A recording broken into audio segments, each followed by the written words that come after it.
June 11, 1944. Across the shimmering blue expanse of the Marshall Islands, engines rumbled beneath the decks of America's greatest naval armada. From the flight deck of the USS Lexington, the horizon seemed endless, a sea of steel and purpose. Task Force 58 had awakened. Radios hissed with encrypted orders. Proceed to the Marianas. Establish air dominance. Prepare for Japanese counterattack. What lay ahead was not just another strike. It was the operation that would decide the fate of the Pacific. At the fleet's center, Vice Admiral Mark Mitcher lowered his binoculars, surveying an armada unmatched in human history. 15 carriers, 7 battleships, 21 cruisers, and 69 destroyers. A floating city bristling with guns and ambition. Each vessel was a piece of America's industrial heart, forged in factories thousands of miles away. Their mission: crush Japanese air power and open the road to Japan itself. Beneath the flag of the USS Lexington, aircraft handlers pushed rows of F-6F Hellcats toward the catapults. Mechanics checked Pratt and Whitney engines roaring like caged thunder. Pilots climbed into cockpits marked with white stars.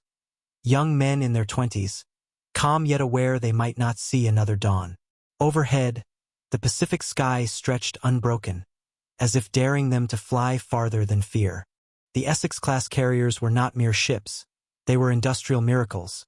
Steel giants capable of launching a full squadron in minutes, cycling planes from hangar to deck with mechanical precision. Each vessel carried over 3,000 men and nearly 100 aircraft. Together, they formed an airborne fist of 900 warplanes ready to strike anywhere across the Pacific. America had mastered the mathematics of war, speed, range, and relentless production.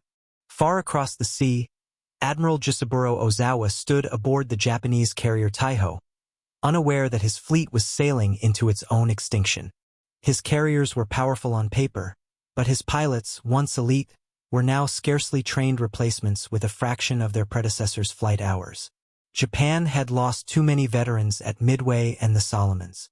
The coming storm would not just be a clash of machines, but a duel between two systems, one built on tradition, the other on industry. By dusk, Task Force 58 sliced through the Pacific swells at 25 knots. Every ship lit faintly under the amber glow of battle readiness.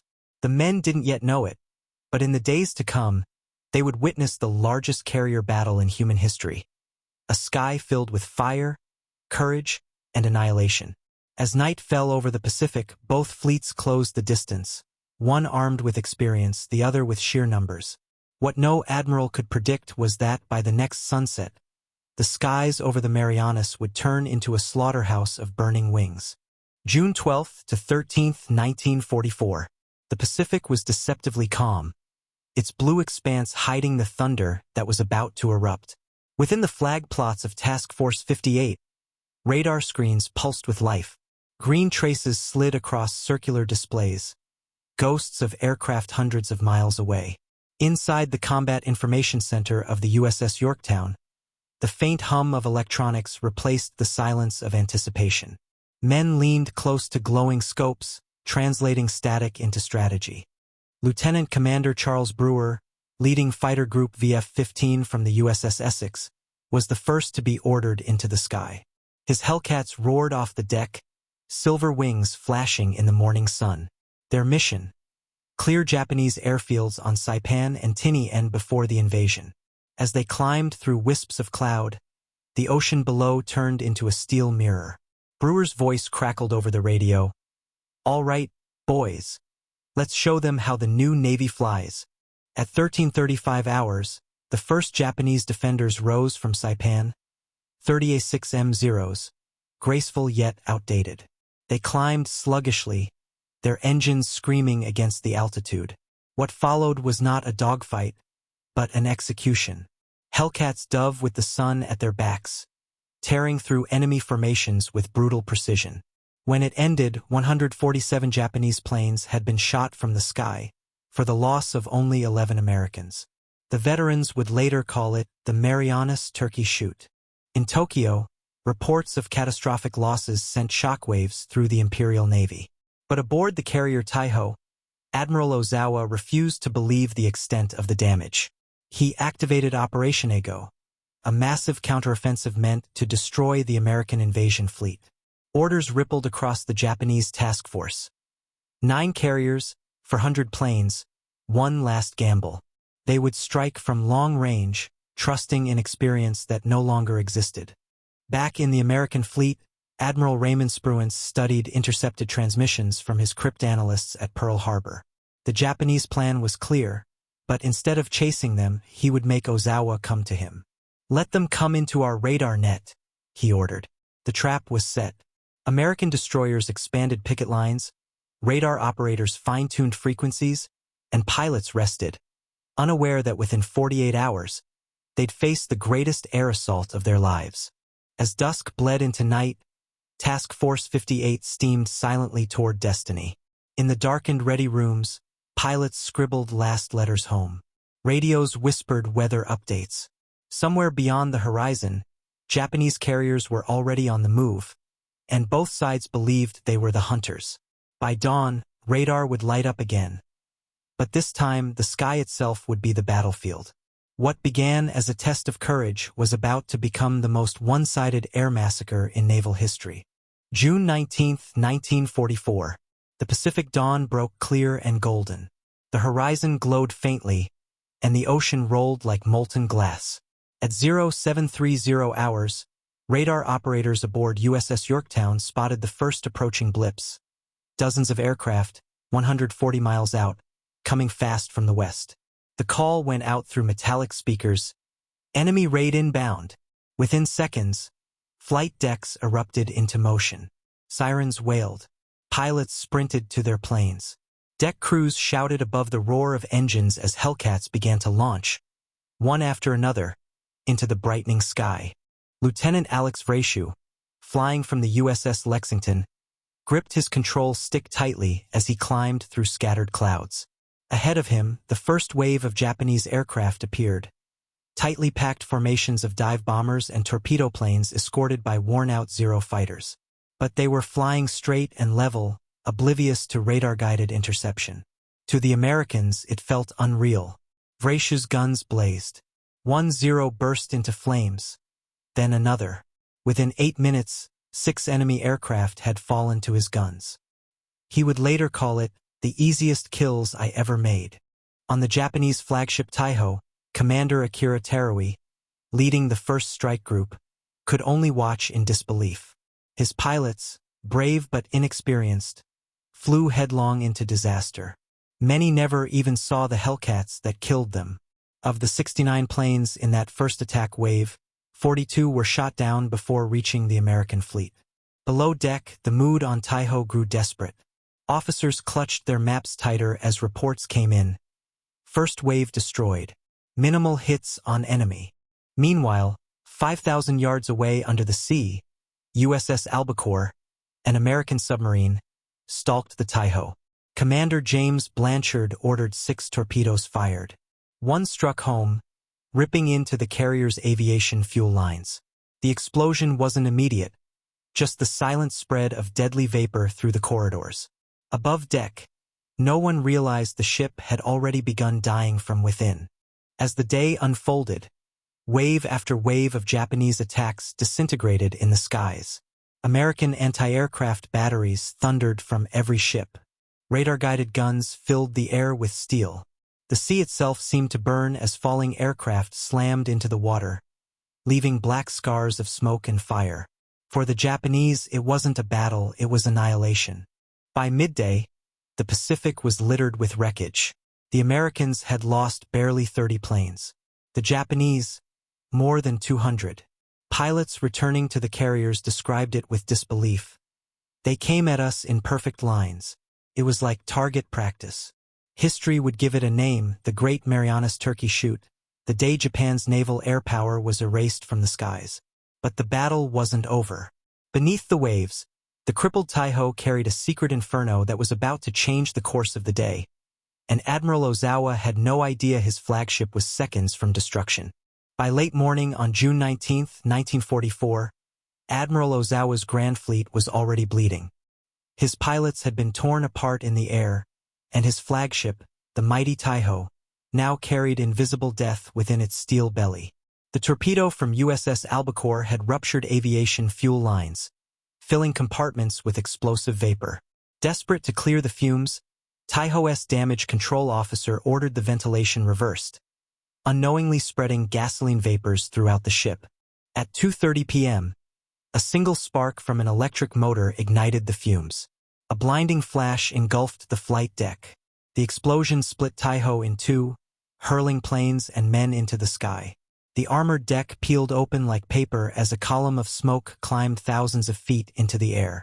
The pride of Japan's carrier fleet, its first armored flagship, vanished beneath the waves within minutes. Admiral Ozawa barely escaped with his life, transferring his flag to the cruiser Higuro. But even as the Taihō sank, the attacks continued. Japanese strike groups launched their second and third waves, 128 aircraft strong, only to be intercepted again by radar-guided F-6F Hellcats. American pilots described the sky as a shooting gallery. 97 Japanese planes were destroyed in the second wave, and 40 more in the third. The ocean became a graveyard of burning aluminum and oil. Few survivors floated among the wreckage. By sunset, Ozawa had lost nearly 300 aircraft, the equivalent of Japan's entire naval air arm. The Americans, by contrast, had lost fewer than 30. The ratio was almost beyond belief. Yet Admiral Mark Mitcher, aboard the USS Lexington, wasn't satisfied. His mission wasn't just to repel Ozawa. It was to annihilate him. The next day, he would chase what was left of the Japanese fleet into the fading light. June 20th. Afternoon skies blazed orange as Mitcher gave the command, "Launch everything you've got." 11 carriers roared to life, hurling 240 aircraft into the air, bombers, torpedo planes, and fighters, all bound for one final strike. It was a desperate gamble. The pilots would have just enough fuel to reach the Japanese fleet, attack, and somehow return, in total darkness. Hours later, the strike succeeded. The old carrier Hiyō and others were hit and burning. But as darkness fell, hundreds of American pilots were still in the air, low on fuel, unable to find their carriers. Over the radio came a chilling call, "We can't see the fleet." Mitcher made a decision no admiral had ever made before. He ordered the entire task force to turn on every light. For 2 hours, the Pacific glowed like a floating city of light. Pilots followed the brilliance home, landing on any ship they could find. Some crashed, some ditched, but most lived. The act was reckless and unforgettable. By dawn, the battle was over, but what followed would seal Japan's fate forever. The wreckage of its carrier fleet lay scattered across the Philippine Sea, and a new kind of warfare had been born, one not of bravery alone, but of industrial power and precision. When the sun rose on June 21, 1944, the Pacific was quiet again, eerily so. Smoke drifted low over the waves, mingling with oil slicks and burning debris. 3 Japanese carriers, Taihō, Shōkaku, and Hiyō, now lay at the bottom of the Philippine Sea. Hundreds of aircraft rested beside them, their pilots entombed in twisted wreckage. The Imperial Japanese Navy, once the master of the Pacific, had been broken in 2 days. On the decks of the American carriers, exhausted pilots leaned against bulkheads, faces smeared with oil and salt. They had flown through fire and darkness and returned. Admiral Mitcher stood quietly on the USS Lexington's bridge, the morning light catching the brim of his cap. He knew what the numbers meant. Japan had lost nearly 500 aircraft and 400 airmen, while his task force still had more than 750 operational planes. It wasn't just a victory. It was the extinction of Japan's naval air power. In Tokyo, the shock was indescribable. Messages from the surviving ships spoke of chaos, missing squadrons, and seas aflame with wreckage. Admiral Ozawa, rescued from the water, wrote his final report in silence. The enemy's radar-guided interception was flawless. Our attacks were destroyed before reaching effective range. The mobile fleet's air groups no longer exist as a combat force. It was not defeat, it was obliteration. But the truth of the battle went beyond tactics. It was a clash between two worlds, one built on honor the other on industry. While Japan relied on tradition and dwindling skill, America relied on mass production, training, and technology. Its shipyards launched a new carrier every few months. Its training programs produced 2,000 pilots per month, each with 500 hours of flight time. Japan's replacements had barely 100. The result was inevitable. By the time of Leyte Gulf, only 4 Japanese carriers remained, carrying just over 100 aircraft, many flown by half-trained cadets.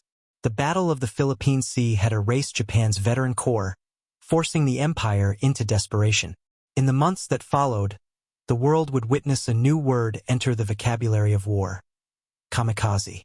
From the skies of Saipan to the depths of the Pacific, the Essex-class carriers had proven that wars would no longer be won by courage alone. Victory now belonged to those who could build faster, train smarter, and fight longer. The age of the lone warrior had ended. The age of industrial warfare had begun. Decades later, divers would find the wrecks of the Shōkaku and Taihō, still resting on the ocean floor, their flight decks silent, their planes untouched since that fateful day. They remain frozen monuments to a vanished era, when men, machines, and nations tested the limits of what war could become. The Battle of the Philippine Sea was more than a victory. It was a turning point in human history. From that moment forward, every war would be measured not in bravery alone, but in numbers, technology, and the unstoppable rhythm of production.